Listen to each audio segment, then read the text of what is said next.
Hello everybody. I've never done this before, but this time I'm going to do a part 2 to my previous video on changelings. So I'm going to consider this changelings part 2. And I want to focus this time specifically on the autism angle, which I had mentioned in my last video towards the end, in the middle of everything else. But I want to touch on that a little more specifically in this video, because I think it's important to clarify on that, and it is something that we're seeing more and more with changeling lore now. And as I said in the other video, it's a very complex topic. And it doesn't get any simpler in modern terms when people are sort of reinterpreting the lore and adding new understandings and new nuances to it. So, we have already discussed what changelings are, and the way that autism spectrum disorders get brought into this topic is effectively in the 80s and 90s. We start to see different articles coming out by folklorists attempting to explain the changeling phenomena in folklore, and they basically took the angle of arguing that changeling folklore came about through people in the traditional cultures trying to explain children who had autism. As I mentioned in the previous video, this is problematic because not every account of a changeling necessarily involved a child, but also we do have stories where clearly whatever was going on was not something we would identify as an autism spectrum disorder.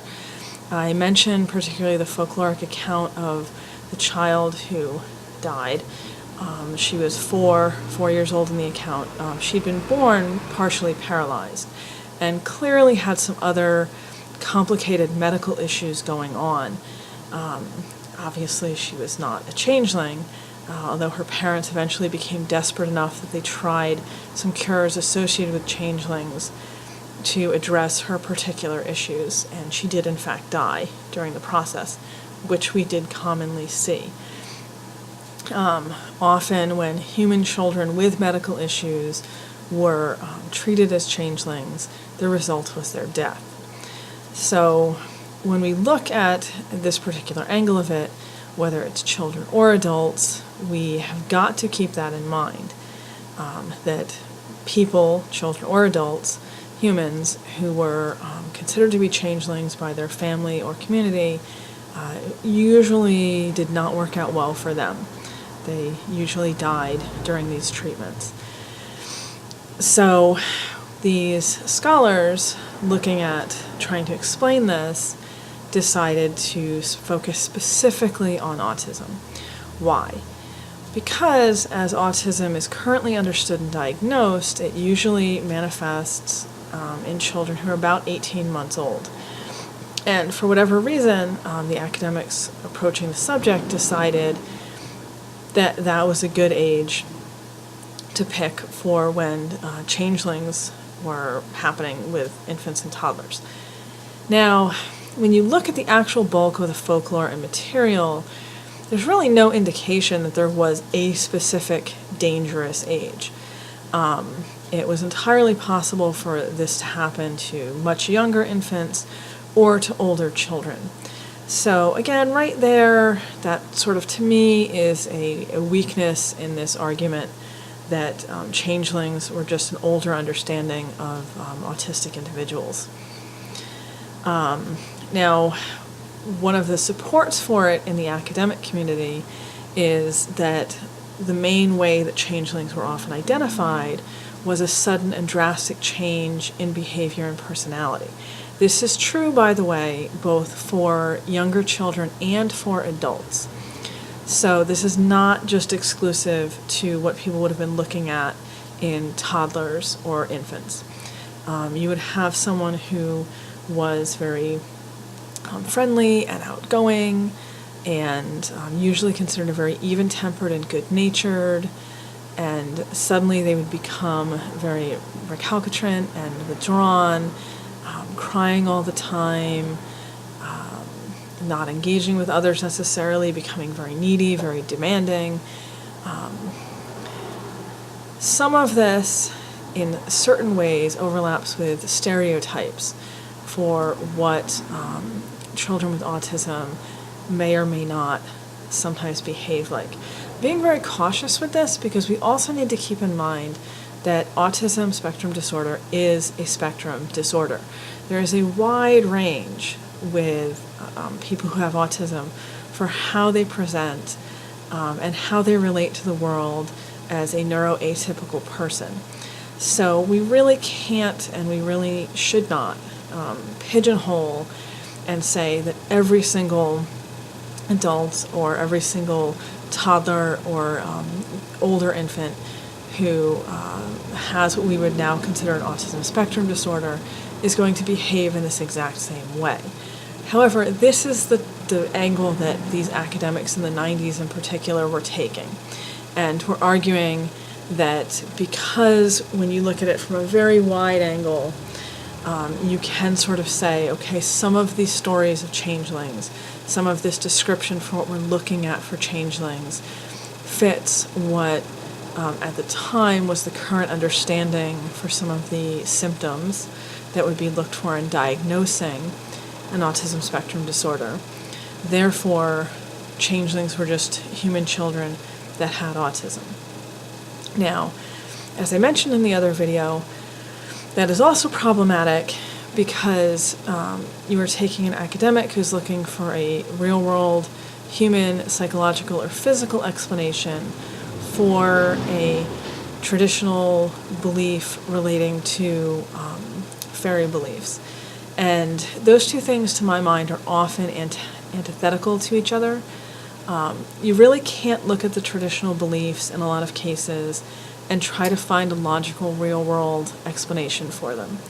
I think at the best, what you can say is that there were cases where human beings, whether they are infants, children, or adults, who had what were probably a wide variety of different medical and behavioral conditions, were misunderstood to be changelings within their communities and suffered the consequences of that misunderstanding. I do not think, however, as I said in the other video, that we can make many assumptions beyond that as to whether or not changelings really occur. When it comes to autism specifically, we do need to be very aware that the period of time that these articles were being written in, the 1990s specifically, was a time when autism spectrum disorders were becoming more high profile in American culture more generally. And I think, if I'm allowed to say this, that it was sort of trendy to focus on that and then try to apply it back to folklore. I do not think that, for the most part, it makes sense to apply it to changeling lore, partially because we see such a broad spectrum going on. If you look at the cases of changeling lore where it was clearly a case of a human being who ended up being killed through this process, we see a variety of different things going on which we can fairly certainly say were not autism spectrum disorders. I use the example of that young girl who was born partially paralyzed as one case. There are other examples where, and I mentioned the last one, actually Bridget Cleary is another one. It's generally seen from the material I've read that she probably had pneumonia and fell very ill. And personality changes are going to come along with extreme illness. We see a range of cases like that, where whatever was going on with this child or adult was probably not autism spectrum disorder. I am not saying that there were not potentially some cases where young children who did have autism spectrum disorder did fall afoul of some of these changeling beliefs. But I think we need to be very cautious in deciding that all cases of changelings actually were autistic individuals, humans. I also am super uncomfortable with the modern trend, and I mentioned this in the other video, of carrying that 20, 30-year-old idea forward now and continuing to apply it. I think it's a very dangerous ground for us to dehumanize people who are on the autism spectrum, who are neuroatypical, by implying that they are literally not human, that they are members of fairy.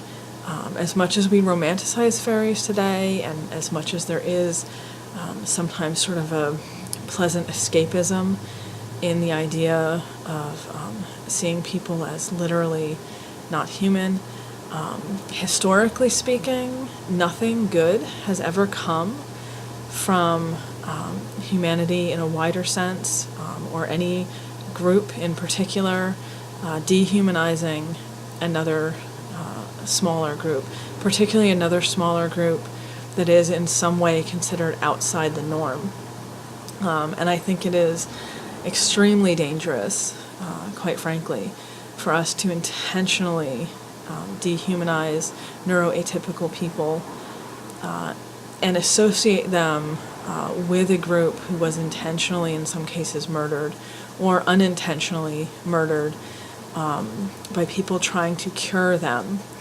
And that has so many layers to it with the way that neuroatypical people are still treated in the world today and in American culture today, that it's as horrifying as some of the changeling lore in itself is. So just felt I needed to do a part 2 to this video to get into that a little bit further.